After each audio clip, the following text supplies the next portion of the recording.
Nabawian ng matinding delulu ang Kim Paulandia matapos linawin na ang stolen shot ni Kim Chiu at Paolo Avellino ay dinoktor.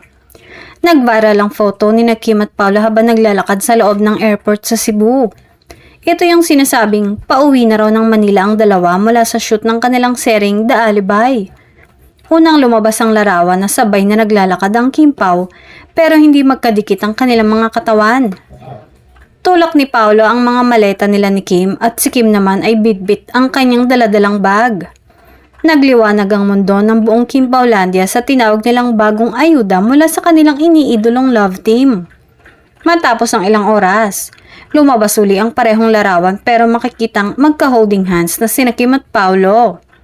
Kaya naman halos maglupasay sa kilig ang ibang Kim Pao supporters na hindi nakita ang unang ayuda. Mabilis namang naglinaw ang isang certified Kim Pao solid na kilala sa X na nakakapag-alter ng mga photo at ginawang chibi art toy ang shots ni Kim at Paolo.